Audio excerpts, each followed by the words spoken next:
Mas pogi pa ako sa'yo. Jeris. Okay, so may nag-comment, kagagawa niya lang daw ng Maribank and magkakaroon pa daw ba siya ng 175 pesos kapag nag-deposit siya ng 1,000 pesos.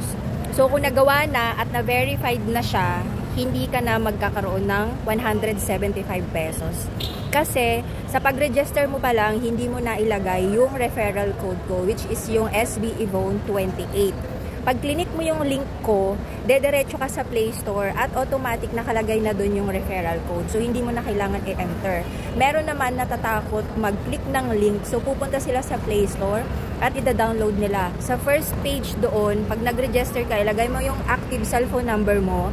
Meron nakalagay doon referral code. Pwede mo i-enter yung SBEVONE28 kung takot ka mag-click ng link. Kasi meron naman talagang ganun, ayaw mag-click ng link. So, okay lang yun.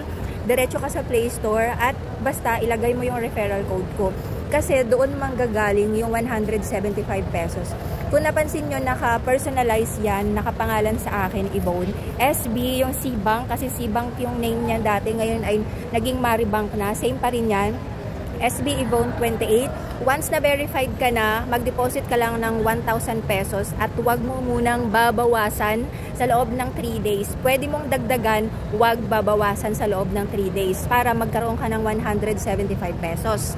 Sa regular referral code, 150 yung makukuha mo this month of October kasi naka-promo yan. Kung hindi yan naka-promo, 75 pesos from my referral. Pag ordinary referral, yung hindi naka-personalize, 50 pesos lang. Kaya kung ako sa inyo, grab nyo na ngayon habang may makukuha ka pa. May savings account ka na, 3.5% interest per annum at maraming cashback yan sa mga cards at pag nagbayad ka sa load sa payables, may cashback. May savings account ka na one valid ID lang ang kailangan at face verification kasi kapag sa traditional bank ka nag-open ng savings account, napakaraming papel na hinahanap doon. Okay?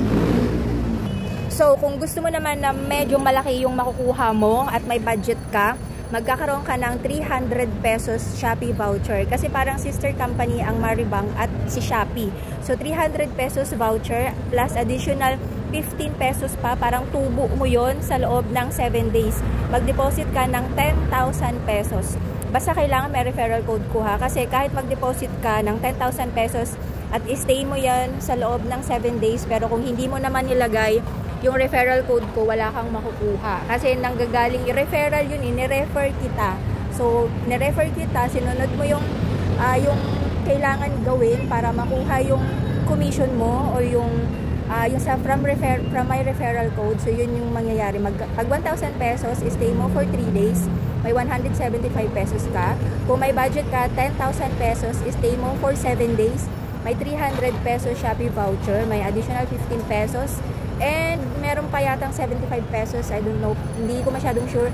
Pero sure yung 300 pesos. Kailangan lang mailagay mo yung code ko. Referral code SBEVONE28.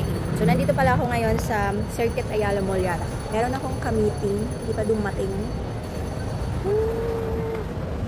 Yan. First time ko dito.